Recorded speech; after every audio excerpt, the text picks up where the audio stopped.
দর্শকরা, খুললাম খুলাতে আপনাদের সবাইকে স্বাগত জানাচ্ছি। দর্শকরা, আজকে আমি একটা খবর আপনাদেরকে দিতে চাইছি। যে আপনারা জানেন যে বিভিন্ন বিষয়ে আমার সঙ্গে অনেকের যোগাযোগ থাকে, এবং সেই হিসাবে আমি একটা একটা নির্বাচন সংক্রান্ত একটা খবর আমি আপনাদের দিতে চাইছি।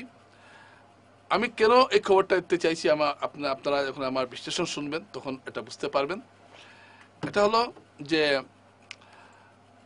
বিজেপির টিকিটের দাবিদার এবার একটি টিকিটের জন্য এবার বজরং দল থেকে দাবি জানানো হবে। এই খবরটা আমার কাছে আছে, এবং বজরং দল থেকে যিনি দাবি জানাবেন টিকিটের, তিনি হলেন মিঠুন নাথ, এবং তিনি উধারবন্দ কেন্দ্রের দাবি জানাবেন। আমি আজকে উধারবন্দ কেন্দ্রের কোনো ধরনের সমীক্ষায় বসিনি, বা কোনো প্রার্থিত্ব বা কোনো বিশ্লেষণায় বসিনি। আমি শুধু একটাই বলছি যে আমার কাছে মনে হয়েছে এই খবরটা একটা তাৎপর্যপূর্ণ খবর, এই জন্য যে বজরং দল কিন্তু রাষ্ট্রীয় স্বয়ংসেবক সংঘের একটা উইং হলো বজরং দল। বজরং দল কিন্তু সরাসরি কোনোদিন কোনো নির্বাচনে প্রতিদ্বন্দ্বিতা করেনি, বিশ্ব হিন্দু পরিষদও করেনি, বা আরএসএস নিজেও কোনো নির্বাচনে প্রতিদ্বন্দ্বিতা করেনি। আপনারা সেটা সবাই ভালো করে জানেন। কিন্তু বিজেপির টিকিট বাছাই আরএসএস এর একটা ভূমিকা সবসময় থাকে, এটা আমরা জানি। সব আসনে যে থাকে এমন কথা নয়, কিন্তু কয়েকটি বিশেষ আসনে আরএসএস কোনো কোনো সময় তারা নিজস্ব মতামত দেয়। তো সেই সূত্র থেকে আমার কাছে খবরটা এই জন্য গুরুত্বপূর্ণ যে সেই সূত্র থেকে পাওয়া একটা খবর হচ্ছে যে উধারবন্দে এবার টিকিটের দাবিদার হবেন বজরং দলের মিঠুন নাথ।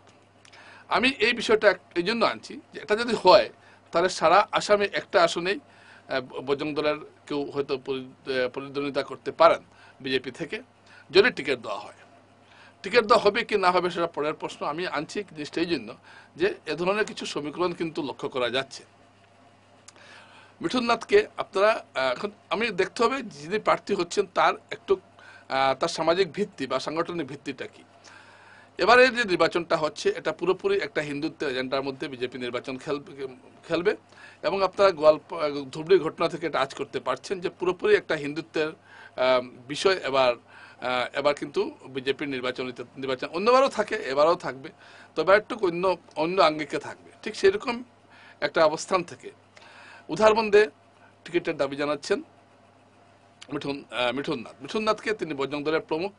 1998 সাল থেকে তিনি বজরং দল করে আসছেন, এবং আমরা দেখেছি যে বিভিন্ন যে হিন্দুত্বের যে একটা মুখ, হিন্দুত্বে বিজেপি আজকে জায়গায় আছে একটা প্রবল হিন্দুত্বের জোয়ারি জায়গায় আছে, এবং বরাক উপত্যকায় হিন্দুত্বের একটা মুখ হলেন মিঠুন নাথ। তিনি সরাসরি দলের রাজনীতি কোনোদিনই করেননি।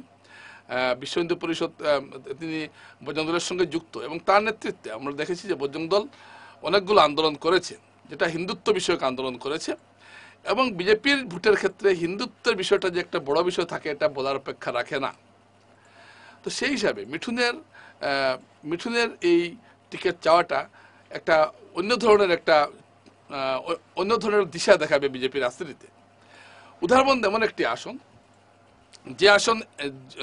যে আসনটি একটা হিন্দু সংখ্যাগরিষ্ঠ আসন সাংঘাতিকভাবে, এবং এখানে টিকিটের দাবিদার ছিলেন অনেকেই। এর মধ্যে কোনাদ প্রকাশ ছিলেন, তিনি রাজ্যসভার সদস্য হয়েছেন। এছাড়াও আছেন দাবিদার হিসাবে এখানে আরও আছেন বর্তমান বিধায়ক মিহিরকান্তি সুম তো আছেন এখানে, আরও দুবার প্রতিদ্বন্দ্বিতা করেছিলেন বিজেপি নেতা সুরেন্দ্র প্রসাদ সিং আছেন এখানে সভাপদ রায়, আছেন এখানে বিজেপির সহসভাপতি প্রসেনজিৎ ভট্টাচার্য। আমি এসব নিয়ে এখন আলোচনা করছি না। আমি এটাই বলতে চাইছি যে মিঠুন নাথ এই উদাহরণকেই কেন চাইছেন টিকিটটা। আপনি অনেকে প্রশ্ন করবেন কে মিঠুন নাথ যে আপনি তাকে নিয়ে একটা খুল্লমখুল্লা করে নিচ্ছেন, তিনি কি এমন ক্ষমতা রাখেন।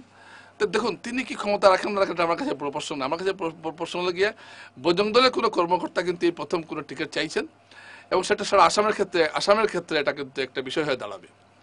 এবং বজরং দল হলো যে সংঘ পরিবারের যে একটা হিন্দুত্বের যে একটা প্রবল হিন্দুত্বের যে একটা মুখ, সেটা হলো বজরং দল, এবং এর মধ্যে কাছাড়ে সেই মুখটা রাখে, সেই মুখটা হলে মিঠুন নাথ। যখনই কোনো যখনই কোনো ঘটনা ঘটে তখন দেখা যায় যে একটা বিশাল মিছিল বের হয়, এবং সেই মিছিলের নেতৃত্ব দিচ্ছেন মিঠুন নাথ। আপনার হনুমান জয়ন্তীতে তার মিছিল দেখেছেন। এবং বজরং দল এবং বিজেপি দলটাকে আপনারা লক্ষ্য করবেন, বিজেপি দলের যে সাপ্লাই লাইন, সেই সাপ্লাই লাইনটা কোনটা? আরএসএস। বিজেপিতে ক্যাডার যে আসছে তোটা কোন জায়গা থেকে আসে? আরএসএস থেকে আসে।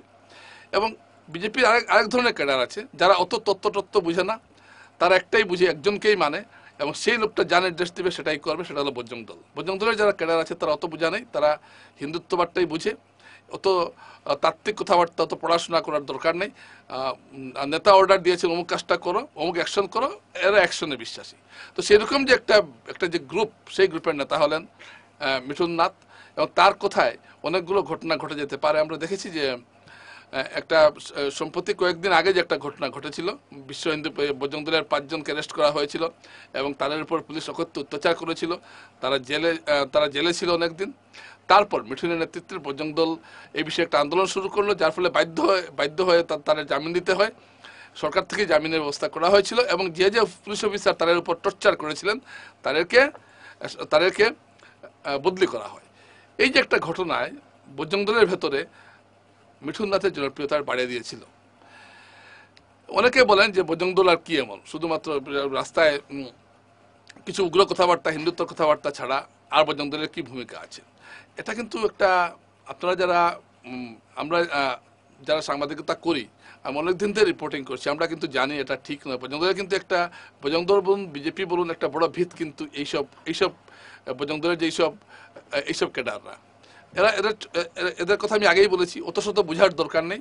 হিন্দুত্বের বিরুদ্ধে গেছে, বাস প্রতিবাদ করো, যা হবার হবে পরে দেখা যাবে। এবং যৌক্তিক অযৌক্তিক, আইনি বেআইনি এসব অত বোঝার দরকার নেই। তো এই ধরনের এই ধরনের কিছু ছেলে বজরং দলে আছে এবং যাদের নেতৃত্ব দিচ্ছেন এই মিঠুন নাথ। বজরং দলের এই যে একটা আগ্রাসী যে একটা রূপ, সেই রূপে আগ্রাসীর যে একটা রূপ আমরা দেখছি 90-এর দশক থেকে। প্রথমে এটা শুরু করেছিলেন মণিভূষণ চৌধুরী, তারপর সেটা এসে পৌঁছয় মিঠুন নাথের হাতে, এবং 1998 থেকে শুরু করে আজ প্রায় 26 বছর থেকে মিঠুন নাথ এই কাজটা করে যাচ্ছেন।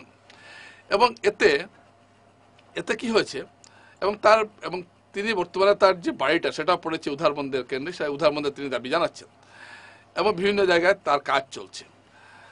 এই যে সংগঠনের সঙ্গে জড়িত থাকা, দীর্ঘদিন থেকে সংগঠনের সঙ্গে জড়িত থাকা, এবং তার এই মনোনয়ন চাওয়ার পেছনে আরএসএস এর একটা প্রচ্ছন্ন সমর্থন রয়েছে। আরএসএস তো সরাসরি বলবে না যে না তুমি নিয়ে নাও, টিকিট পেয়ে যাবে না, কিন্তু তার এই যে উধারবন্দের পেছনে বা একটা টিকিট চাওয়ার পেছনে তার যে একটা প্রত্যাশা, সেই প্রত্যাশা ইন্ধন যোগাচ্ছে আরএসএস এর, প্রচ্ছন্নভাবে হলো ইন্ধন যোগাচ্ছেন আরএসএস এর কর্মকর্তারা, স্থানীয়রা। কারণ তিনি প্রতিটি কাজ আরএসএস কে জিজ্ঞেস করে করেন, এবং এটা নিয়মই, বজরং দলের প্রতিটি কাজই আরএসএস কে জিজ্ঞেস করে করতে হয় যদি কোনো বিশেষ কোনো কাজ হয়। এবং এটাও হলো ভেতরের খবর, হলো যে সেই যে 5 পুলিশ অফিসারকে যে বদলি করার ব্যাপারটা, এটা কিন্তু সহজে হয়নি।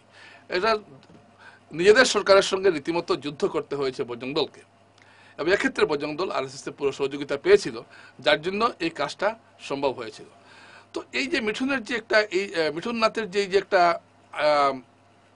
টিকিট চাওয়া বা তার যে টিকিট চাওয়ার বাসনাটা, এটা গেরুয়া রাজনীতির জন্য একটা তাৎপর্যপূর্ণ ঘটনা। রাজনীতি যারা করেন তারা হয়তো বলবেন কি হলো, বজরং দল হলো আর কিছু টুপিওয়ালা মুসলমানকে মেরে দিল, এই করে কি রাজনীতি হয়? বিষয়টা অত সোজা নয়। কারণ এটা ঘটনা যে এই ধরনের সংগঠন যারা করেন তারা কিন্তু এক কথায় অনেক লোক জড়ো করতে পারবেন, কিন্তু যারা এসব কথা বলেন তারা কিন্তু লোক জড়ো করতে পারবেন না। তো তাই আমি বলছি না যে তিনি উদারবন্দের টিকিটের ক্ষেত্রে অন্যদের থেকে ছাপিয়ে উঠে যাবেন, এটা আমি কোনোটাই বলছি না, কিন্তু বজরং দল থেকে টিকিট চাওয়াটা, এটা গেরুয়া রাজনীতির জন্য একটা তাৎপর্যপূর্ণ ঘটনা, এটা কিন্তু মানতেই হবে। কারণ তিনি 1-2 দিন নয়, দীর্ঘ 25 বছর থেকে বিজেপির যে কট্টর হিন্দুত্বের রাজনীতিটা তিনি করে আসছেন। মুখে বিবৃতি দেওয়া, সুন্দর সুন্দর ভাষণ দেওয়া, এটা এক কথা, আর ঠিক তৃণমূল স্তরে নেমে নিজেদের সংজ্ঞায়িত হিন্দুত্বের স্বার্থে কাজ করাটা কিন্তু আরেকটা ব্যাপার। এবং এরা যে কাজটা করছে বজরং দল, এরা আমরা যারা আছি তাদের অনেকগুলো কাজকে আমরা সমর্থন করি না, কিন্তু তাদের জায়গায় যে কাজটা করে সেটা কিন্তু তাদের কাজটা করে সেটা পুরোপুরি তাদের নেতৃত্বকে মেনেই সেই কাজটা করে, নেতৃত্বটা হচ্ছে মিঠুন নাথ। শুধু এই ধরনের একজন ব্যক্তি যখন টিকিট চাইবেন, তখন স্বাভাবিক ক্ষেত্রেই এটা নিয়ে একটা তুলপাড় হবে বরাকের গেরুয়া রাজনীতি। কতটুকু তুলপাড় হবে, কি ঘটবে সেটা আমি এখনই বলছি না, কিন্তু এটা ঘটনা। এবং মিঠুননাথ যদি সত্যি সত্যি টিকিটের দাবিদার হয়ে যান, যে কোনো একটা কেন্দ্রে, উদাহরণদি বলছি না, যে কোনো কেন্দ্রে হয়ে যান, সেখানে কিন্তু অনেক কথা, অনেক সেখানে কিন্তু তিনি একটা, কিন্তু তার নাম কিন্তু গুরুত্বের সঙ্গে বিবেচনা করা হবে, এটা কিন্তু ঘটনা। কারণ বিজেপি যারা করেন তারা জানেন, যেমন বিজেপি যারা করে তারা জানেন যে বিজেপির জেতার পেছনে কিন্তু এই বজরং দল, বিশ্ব হিন্দু পরিষদ, এদের একটা বিরাট অবদান থাকে, এবং বজরং দল সরাসরি বিশ্ব হিন্দু পরিষদের নিয়ন্ত্রণেই আছে। সুতরাং এই ক্ষেত্রে যে সংঘ পরিবার থেকে যে তার প্রতি একটা সমর্থন থাকবে সেটা বলা বাহুল্য, মাত্র থাকবেই। তাই রাজনীতির ক্ষেত্রে অনেক উলটপালট কিন্তু ঘটাতে যাচ্ছেন এই মিঠুননাথ, এবং আপনার, এবং তার যে একটা, আমি এখানে তার কিছু কথা বলতে বাধ্য হচ্ছি, তার যে একটা যে ধরন, রাজনীতির যে ধরনটা এবং সাংগঠনিক যে ধরনটা, রাজনীতি তাকে আমি করতে দেখিনি এখন পর্যন্ত, কিন্তু সাংগঠনিক যে কাজকর্মগুলো করেন, তার যে মিছিল, আমরা গতবার হনুমান জয়ন্তীতে দেখেছেন হাজার হাজার মানুষকে দিয়ে মিছিল হয়েছে, এইসব মিছিলের যে একটা কথাবার্তা বলার যে ভঙ্গি এবং বক্তব্য রাখার যে একটা উপস্থাপনার যে একটা দক্ষতা, এবং কোনো একটা মানুষ হয়তো আপনার মতামত মানছে না, তাকে কীভাবে মানানো যায়, তাকে কীভাবে ব্রেইন ওয়াশটা করা যায়, এই ধরনের বক্তব্য রাখতে কিন্তু মিঠুন পারদর্শী, এটা আমরা দেখেছি। দীর্ঘদিন থেকে আমরা সাংবাদিকতার সুবাদে বজরং দলের বিভিন্ন অনুষ্ঠান কাভার করতে গিয়ে তার বক্তব্য আমরা শুনেছি, এবং এখন একজন পরিণত সংগঠক হয়ে উঠেছেন। সুতরাং এই জায়গা থেকে আপনি কিন্তু তার যে দাবি জানানোটাকে আপনি কিন্তু অন্য রাজনীতিবিদদের সহজে ফেলে দিতে পারবেন না।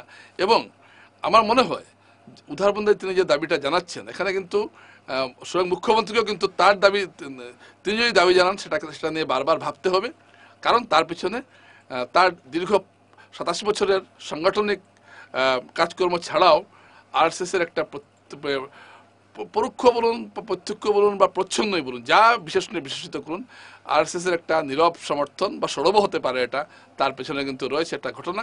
তাই আগামী 2026 সালে উধারবন্দে মিঠুননাথ কিন্তু একটা অন্য ধরনের একটা সমীকরণ নিয়ে হাজির হচ্ছেন, এবং এটা নিয়ে তাই উধারবন্দের লড়াইটা কিন্তু এবার একটা অন্যরকম হলো। আমি আগামীতে উধারবন্দের অন্য প্রার্থীদের নিয়ে আরও বিশ্লেষণ করবো, কিন্তু আজকে আমি যেহেতু বজরং দল থেকে এই দাবিটা আনা হচ্ছে, সুতরাং তার কি রাজনৈতিক তাৎপর্য থাকতে পারে সেটাই আমি ব্যাখ্যা করলাম। আমি আমার এখন কোনো নিজস্ব মতামত দিতে যাচ্ছি না, এবং তিনি কতটুকু পারবেন এবং তাকে তার চাইতে অন্যদের কতটুকু ব্যক্তিত্ব, ভালো খারাপ বা কি বা কার্যক্ষমতা কতটুকু, সেই আমি চুলচুলা বিশ্লেষণে আমি এখন যাচ্ছি না। আমি শুধুমাত্র তার দাবি জানানোর যে প্রেক্ষাপটটা এবং তার যে কাজের শৈলী, এবং মিঠুননাথ, বজরং দলের একজন মিঠুননাথ কীভাবে বিজেপি রাজনীতিতে একটা অন্য ধরনের সংকেত বা অন্য ধরনের ধারা নিয়ে হাজির হচ্ছেন, সেটা কতটুকু ফলপ্রসূ হয় বা আগামীতে কোন দিশায় যাবে, সেটাই এখন দেখার বিষয়। নমস্কার।